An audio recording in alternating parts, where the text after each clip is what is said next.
बिस्मिल्लाहिर्रहमानिर्रहीम। अस्सलाम वालेकुम नादरीन, आप यूट्यूब चैनल देख रहे हैं। मैं इमरान खान हूँ। नई डेवलपमेंट्स हैं इस वक्त जब मैं आपसे बात कर रहा हूँ। अभी तक इमरान खान साहब को अस्पताल मुंतकिल नहीं किया गया, लेकिन उम्मीद है कि अगले 24 घंटों में इमरान खान साहब को अस्पताल मुंतकिल किया जाएगा सुप्रीम कोर्ट ऑफ पाकिस्तान के फैसले के मुताबिक।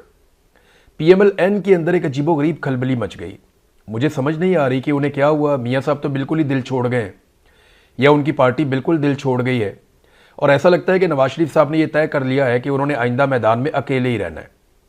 वो इमरान खान जैसी एक बड़ी सियासी हकीकत को तस्लीम करने को तैयार नहीं है, और ये कोई पॉलिटिकल एटीट्यूड नहीं है, ये कोई जमहूरी रवैया नहीं है, और ये 3 दफ़ा के वज़ीर आज़म को ज़ेब भी नहीं देता।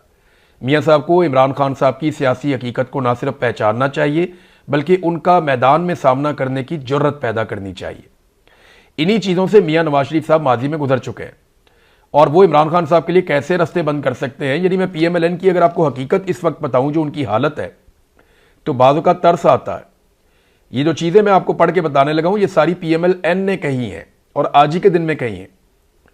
यानी आप देखें, तारक फजल चौधरी कहते हैं कि फैसले पर मिनोअन अमल करेंगे। राणा सनाउल्लाह कहते हैं कि फैसला मेरिट पर मबनी है। नासिर भट्ट कहते हैं कि नवाज शरीफ के खिलाफ साजिश है। और इसी तरह की बात जो है वो कहते हैं जावेद लतीफ़ कि जनाब ये तो सहूलतकारी हो रही है। फिर साद रफीक कहते हैं कि फैसले से अदलिया का खोया हुआ वकार बहाल हुआ, ठंडी हवा का झोंका मिला। फिर आजम नज़ीर तारड़ कहते हैं कि जी फैसले के खिलाफ हम अदालत में जाएंगे। ख्वाजा साद रफीक ने कुछ और बात की है। ख्वाजा आसिफ साहब जो स्टेटमेंट देते हैं वो उससे भी ज़्यादा हैरान करने वाली है। ख्वाजा आसिफ साहब कहते हैं कि जनाब इमरान खान साहब तो कोई NRO ढूंढ रहे हैं और NRO के चक्कर में है। PMLN के कुछ लोग जो हैं वो ये कहते हैं जनाब इमरान खान को NRO मिल गई। यानी जितने मुंह है उतनी बातें हैं। PMLN को ये पता ही नहीं है कि इस बात के ऊपर उनका बयानिया क्या है या उन्हें कहना क्या चाहिए। और इसकी वजह यह है कि मियाँ नवाज शरीफ साहब बहुत बड़ी बौखलाहट का शिकार है, और क्लैरिटी नहीं है मियाँ साहब में कि एक्चुअली अब उन्हें करना क्या है। देखिए, ये हम सब जानते हैं, आपको भी पता है, PMLN को भी पता है, पीपल्स पार्टी को भी पता है। फजल रहमान साहब भी ये कहते हैं, जितने टाउट्स हैं जो मिलिट्री एस्टेब्लिशमेंट की तरफ से खबरें देते हैं, वो सारे ये बात अपनी मुंह से कहते हैं कि इमरान खान साहब के ऊपर कोई कानूनी मुकदमा नहीं है। ये एस्टेब्लिशमेंट के साथ इमरान खान साहब की एक जिद और एक लड़ाई चल रही है। वो दोनों चाहते हैं कि उनका इक्तदार बरकरार रहे। नहीं, इमरान खान साहब कहते हैं कि सिविलियंस का इक्तदार रहे, एस्टेब्लिशमेंट ये कहती है जी हम इक्तदार के अंदर रहेंगे। PMLN और पीपल्स पार्टी ने क्योंकि एस्टेब्लिशमेंट का रास्ता बनाया इक्तदार का साथ उन्हें शामिल रखने के लिए, तो उनके साथ वो खुश हैं।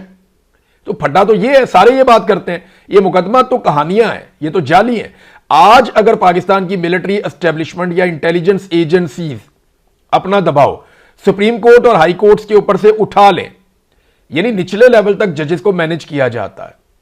मेरे पास एक जज के रिश्तेदार आए मेरे घर पे, और उन्होंने आकर मुझे सॉरी कहा।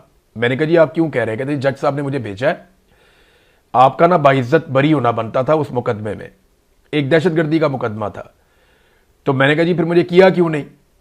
तो उन्होंने कहा जी कि बहुत दबाव था, बहुत प्रेशर था, बल्कि हमें फाइनली ये कहा गया कि अगर आप इसमें छोड़ेंगे तो हम इसको किसी और में पकड़ लेंगे, लेकिन आपके लिए अच्छा नहीं होगा, तो हमें फिर आपका रिमांड देना पड़ा। और बड़ा लंबा एक रिमांड मेरा दे दिया गया था, मुझे दोबारा जेल भी भेज दिया गया था। तो यहां से आपको अंदाजा हो जाना चाहिए कि अदलिया को किस लेवल तक और कितनी निचली सतह तक जाके पाकिस्तान की इंटेलिजेंस एजेंसीज कंट्रोल करती हैं। आज अगर एजेंसीज ये दबाव खत्म कर दें तो इमरान खान साहब के केसेस तो रद्दी की टोकरी में जाएंगे, जैसा कि पहले भी गए हैं। अदलिया पे जितना कंट्रोल हासिल किया गया वो इसीलिए किया गया कि इमरान खान को कितने अरसे तक मैक्सिमम जेल के अंदर रखा जा सकता है या उसके ऊपर दबाव डाला जा सकता है। अब देखिए, ये जो हरकत की है ना तारड़ साहब ने, आजम नजीर तारड़, जो PMLN के आजकल सुर्खैल हैं, मियां नवाज शरीफ के सबसे करीबी लोगों में से एक है आजम नजीर तारड़, वजीर कानून है ना। एरे गहरे को तो उठा के लगाएंगे नहीं मियां साहब या शहबाज शरीफ साहब। तो आजम नजीर तारड़ साहब ने कहा जी हमने मीटिंग की है और उसमें हमने ये फैसला किया है कि हम इस फैसले के खिलाफ नजरसानी की अपील करेंगे, ये वजीर कानून ने कहा। अच्छा, इसके अलावा एहसन इकबाल साहब ने कहा कि इमरान खान को अस्पताल भेजा जा रहा है, इस तरह तो कैदियों की पटिशन की एक लाइन लग जाएगी, हर कोई कहेगा कि हमें अस्पताल भेजो। तो यानी ये एहसन इकबाल साहब कह रहे हैं, जिनका साबिक वजीर आजम और लीडर जो है वो पाकिस्तान से लंदन ही चला गया था। तो तब इन्हें ख्याल नहीं आया कि जेलों में लाइनें लग जाएगी कैदियों की और वो आ जाएंगे अपने वीज़े लेकर और पासपोर्ट लेकर कि जनाब हमें लंदन भेज दो, हमें बरतानिया, जर्मनी, फ्रांस, अमेरिका, स्विट्ज़रलैंड, दुनिया के मुख्तलिफ ममालिक में भेज दो, हम भी चाहते हैं बाहर से जाकर इलाज करवाना। जिनका अपना लीडर प्राइवेट अस्पताल में इलाज करवाता रहा, जिनका अपना लीडर प्राइवेट डॉक्टर को हर वक्त अपने साथ रखता रहा, जिनका अपना लीडर इलाज के लिए सजा याफ्ता होने के बावजूद बरतानिया चला गया, स्टाम्प पे लिख कर दिया 50 रुपए वाले पर कि मैं जा रहा हूं 4 हफ्ते के लिए, फिर बात चली गई 8 हफ्तों पे, और फिर 4 साल के बाद वो शख्स वापस तब आता है जब उसकी डील हो जाती है और एयरपोर्ट के ऊपर उसको सहूलत फराहम की जाती है, उसके मुकदमात खत्म किए जाते हैं, उसे इलेक्शन लड़वाया जाता है। अब जिनका लीडर खुद ये सारा कुछ कर गया, वो कैसे कह सकते हैं एक पॉलिटिकल पार्टी के लीडर को, जो साबिक वजीर आजम भी है और जो इस वक्त पाकिस्तान का सबसे मकबूल रहनुमा है, वो उसे कैसे कह सकते हैं कि जनाब आपको इलाज के लिए जेल से बाहर नहीं निकाला जा सकता। इनके जरा माजी के आप स्टेटमेंट सुने, पहले स्टेटमेंट सुने, फिर तारड़ साहब के ऊपर बाद में जाते हैं। ये जरा देखें कि अपने मर्जी के डॉक्टर से इलाज करने के मामले पर मरियम नवाज, जो नवाज शरीफ की बेटी है, आजकल वजीर आला है, टिकटॉक वजीर आला, तो मरियम नवाज क्या कहती थी जब उनके वालिद का इलाज करवाना था उस प्राइवेट डॉक्टर के बारे में जो नवाज शरीफ साहब को पसंद था। ये सुने आप। डॉक्टर नाम एक बहुत क्वालिफाइड डॉक्टर है और इन्होंने पीएचडी भी की हुई है। मैं इनका सीवी यहाँ पे नहीं गिनवा रही, लेकिन ये मियां साहब का हक है, उनकी सवाबदीद है कि वो 15 साल से जिस डॉक्टर के ऊपर उनको एतमाद है, जिस डॉक्टर के हाथ में अल्लाह ताला ने शिफा दी है, जो डॉक्टर ने बड़े अच्छे तरीके से उनका इलाज किया है in connection with his group of doctors, board जो बाहर उनका बना हुआ उनके साथ। ठीक है जी, ये मरियम नवाज साहबा फायदे गिनवा रही हैं कि मरीज की मर्जी, मरीज का एतमाद, जो डॉक्टर उन्हें पसंद है उस डॉक्टर से इलाज करवाया जाए। ये वो जस्टिफिकेशन दे रही। आज वो कहते हैं जी कि क्यों अस्पताल क्यों भेजे इमरान खान साहब को। जरा ये सुने आपके उस दौर में परवेज रशीद क्या कहते थे, ख्वाजा आसिफ क्या कहते थे, मरियम नवाज, शहबाज शरीफ, एहसन इकबाल, हसन नवाज, हुसैन नवाज, या आपको याद होगा कि मरियम औरंगजेब हर 10 मिनट के बाद मियां नवाज शरीफ साहब की प्लेटलेस की रिपोर्टें लेकर मंजर आम पे आती थी और वो बताती थी कि ये और गिर गए, ये और गिर गए, ये और गिर गए, बेड़े ही गर्क हो गया। कौम को इन्होंने ज़हनी मरीज बना दिया था। अदालत मियां नवाज शरीफ साहब की जिंदगी की गारंटियां मांग रही थी। मुझे अच्छी तरह याद है, हम भूले नहीं हैं, हमारी याददाश्त कमजोर हो सकती है लेकिन हम इतने भी फारिग नहीं है कि बिल्कुल ही भूल जाएं। माजी में जो अदालतें थी वो नवाज शरीफ की जिंदगी की जमानत मांग रही थी इमरान खान से। यानी जब नवाज शरीफ साहब बीमार थे जेल के अंदर तो जमानत मांगी गई इमरान खान साहब से। अब जब इमरान खान साहब की हालत खराब की और उन्हें परेशान किया गया या उन्हें जानबूझकर बीमार किया गया जेल के अंदर, तो तब भी अदालत गारंटी अब की हुकूमत से नहीं मांग रही, उसी इमरान खान से मांग रही है कि जनाब आप इमरान खान के लवाहिकीन गारंटी दें कि अगर मुलाकात कराते हैं तो बाहर आकर कोई नापसंदीदा बात तो नहीं करोगे, कोई मेडिकल रिपोर्ट तो बाहर नहीं आ जाएगी। वहां 10-10 मिनट के बाद मेडिकल रिपोर्टें बाहर आती थी।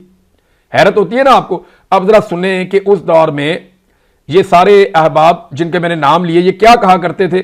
परवेज रशीद से शुरू करते हैं और आगे बढ़ते हैं, सुने आप। इलाज और मुआवजे की सहूलतें जो हर कैदी का हक बनता है उनसे भी महरूम रखा जा रहा है। हुकूमत एक सोचे समझे प्लान के ऊपर मियां नवाज शरीफ की जान लेने पे तुली हुई है। रात को भी उन्होंने एंजाइना की शिकायत की थी, तकलीफ थी उनको, रात भर रही है।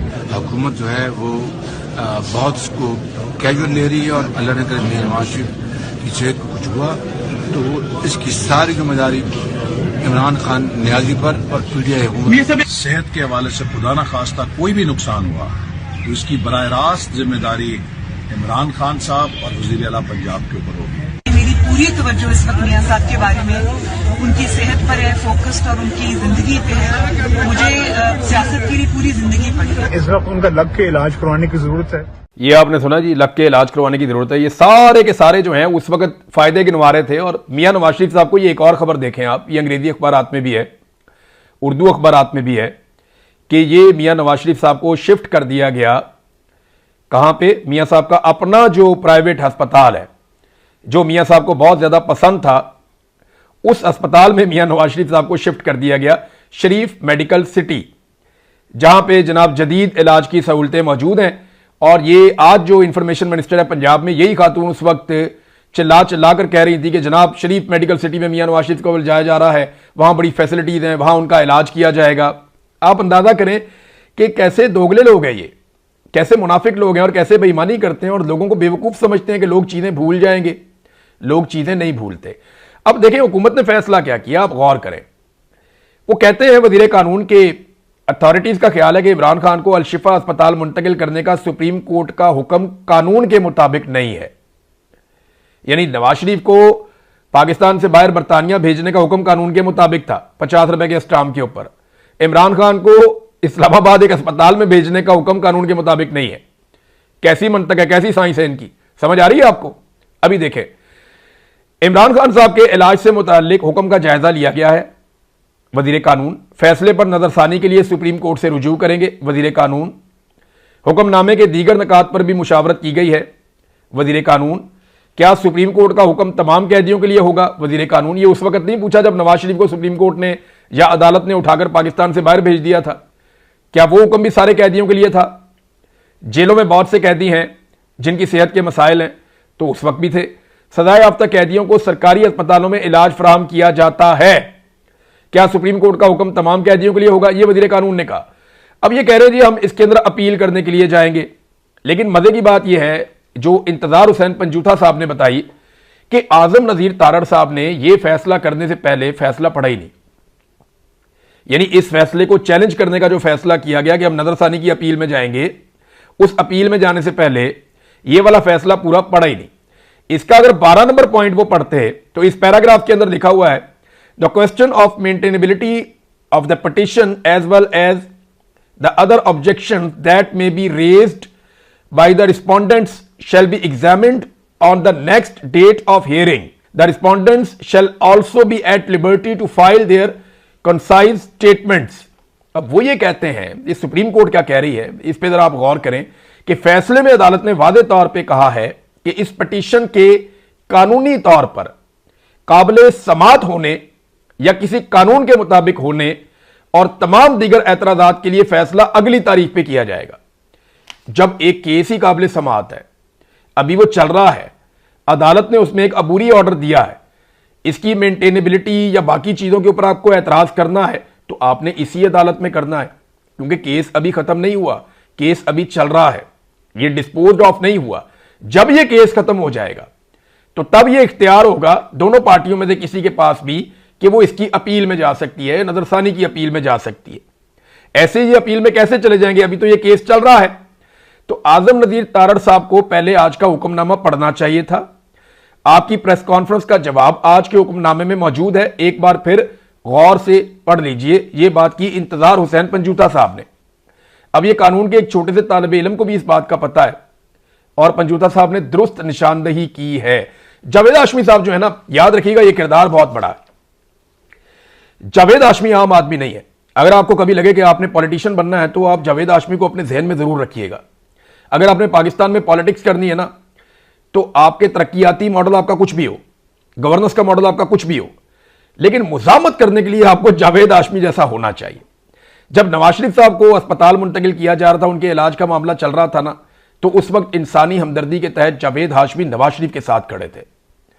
जब किसी और के साथ ज्यादती हो रही थी तो वो वहां पे खड़े थे। आज इमरान खान के साथ हो रही है, आज यहां पे खड़े। जावेद हाशमी का ट्वीट जो है ना, वो पढ़ने से ताल्लुक रखता है।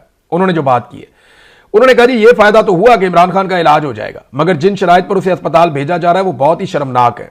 इसमें कोई शक नहीं कि आसिम मुनीर ने इमरान खान पर जो जुल्म ढाए हैं वो शायद ही किसी और सियासी कैदी पर हुए हों, मगर ये जश्न मनाने का वक्त नहीं है। यकीन से कहता हूं कि अगर इमरान खान को पता चल गया कि उसे इन शराइत पर अस्पताल भेजा जा रहा है तो वो खुद उठकर वापस जेल चला जाएगा। मैंने आपको पिछले वीलॉग में एक बात कही थी, मैं बार बार दोहराना नहीं चाहता। मैं भी ये चाहता हूं कि वो कौम का इतना बड़ा लीडर है, उसकी जान को खतरे में ना डाला जाए। लेकिन जब भी कभी आप इमरान खान की तौहीन करने की कोशिश करेंगे, उसकी इज्जत पर हमला करेंगे, तो वो अपनी जान से ज्यादा अपनी इज्जत की हिफाजत करने की कोशिश करेगा।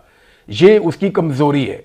वो आपको अपना हीरो वाला स्टेटस कभी नहीं देगा, वो आपके सामने सरेंडर करके कभी शर्मिंदा नहीं होगा। ये इमरान खान है, ये नवाज शरीफ या आसिफ अली जरदारी नहीं है। आपको ये बात समझनी पड़ेगी। ये वो आदमी नहीं है कि जनरल फैज को नवाज शरीफ ने कहा कि मरियम नवाज का ट्विटर नहीं खलोंदा, तो उसके बाद नवाज शरीफ ने जनरल फैज के सामने मरियम नवाज को कहा कि भाई आज के बाद जो है ना वो ये तुमने ट्विटर नहीं चलाना और ये बंद करना है। फिर 6 महीने मरियम नवाज का ट्विटर बंद रहा। ये इमरान खान है, आप देखते जाएं। अभी तो इसमें ना जावेद हाशमी ने आगे जो बात की, उन्होंने कहा कि दरअसल आसिम मुनीर और इसकी फौज फंस चुकी है, मसला तरमीम का है। नून लीग और पीपल्स पार्टी तरमीम के वादे से भाग रहे हैं। इन जमातों की अपनी कोई सियासी कुव्वत नहीं है, इन्हें सिर्फ तरमीम पर आमादा करने के लिए सब किया जा रहा है। वो भी अपनी हैसियत जानते हैं। उन्होंने बिलाकर आमादा हो जाना है, फिर फौज ने 1 मिनट लगाए बगैर इमरान खान पर किया जाने वाला जुल्म दोबारा बरकरार कर देना है। बांग्लादेश ने आज अपनी फौज को बैरकों में वापस जाने का हुक्म दे दिया है। तमाम कारोबार जब्त कर लिए गए हैं और फौज को सिर्फ बॉर्डर तक महदूद कर दिया गया है। 6 जून 1985 से कह रहा हूं कि हमारी फौज को भी बैरकों में वापस जाना पड़ेगा। मुझे यकीन है कि इस जुल्म से कौम को निजात इमरान खान ही दिलाएगा। नाज़रीन देखिए, कई लोग सेलिब्रेशंस कर रहे थे, तो मेरे ख्याल में सेलिब्रेट करने वाली कोई बात नहीं है। ये तो इस जुल्म का एक लाजवाल सिलसिला है। इमरान खान पे जो जुल्म हुआ वो किसी और सियासतदान पे नहीं हुआ। तो इतने जुल्म के बाद अगर उसको उसका हक मिला है तो आप इसको नहीं कह सकते कि ये अदालत ने मेहरबानी कर दी तो फलाने ने मेहरबानी कर दी। ये कोई डील वील नहीं है। हम सब जानते हैं कि एस्टेब्लिशमेंट बहुत बुरी तरह फंस गई है, मुल्क चल ही नहीं रहा। ये नया से नया तजुर्बा करके देख चुके हैं, मुल्क इनसे नहीं चल रहा और ना इस नफरत के साथ ये मुल्क चलेगा। ये सिर्फ चीज़ों को मैनेज करने का एक तरीका है और कुछ भी नहीं है। और याद रखिएगा, सरप्राइज इमरान खान को नहीं दिया जाएगा।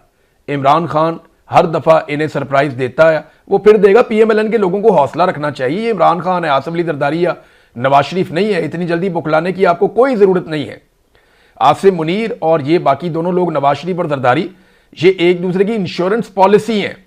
हाँ, अगर किसी वक्त इदारे के अंदर ये सोच पैदा हो जाए कि हमने ये घटिया सियासत से बाहर निकलना है और जो लोग ये सियासत कर रहे हैं उनको अपने से उखाड़ के अलग करना है, तो पाकिस्तान का भी भला हो जाएगा, इदारे की भी इज्जत बहाल हो जाएगी। लेकिन फिलहाल तो मुझे ऐसा होता हुआ दिखाई नहीं दे रहा, जैसा इन्होंने गिलगित बल्तिस्तान में और कश्मीर के अंदर इलेक्शन करवा के साबित भी किया। तो नाज़रीन, ये है अब तक की सिचुएशन। जो अहम चीज़ें थी वो मैंने आपके साथ शेयर कर दी हैं। लेकिन बड़ी बदकिस्मती की बात पता क्या है, आज नवाज शरीफ के सारे हमदर्द जब इमरान खान को बुज़दिल कहना चाहते हैं ना, तो वो ये कहते हैं कि ये भी नवाज शरीफ जैसा ही निकला। यानी नवाज शरीफ साहब का नाम, जो 3 दफ़ा का पाकिस्तान का वज़ीर आज़म है, वो बुज़दिली के लिए एक इस्तारा बन गया। कितनी अफसोसनाक बात है। मियाँ साहब को ना अकेले बैठ के सोचना चाहिए कि लोग इमरान खान को गीदड़ नहीं कहते जो तंज करना चाहे, वो कहते हैं ये भी नवाज शरीफ जैसा हो गया। और वो लोग कहते हैं जो नवाज शरीफ से बहुत प्यार करते हैं। मियाँ साहब अपने ही लोगों की नज़रों में गिर चुके हैं। बड़ी अफसोस की बात है। मियाँ साहब को फेस करना चाहिए इमरान खान को खुले दिल के साथ। कोई बात नहीं यार, पॉलिटिकल ओपोनेंट है, कभी तगड़ा होगा कभी कमज़ोर होगा, मुकाबला तो करें। तो दिल छोड़ के बैठ गए। अब तक के लिए इतना ही। अपना ख्याल रखिएगा, अपने इस चैनल का भी। अल्लाह हाफ़िज़।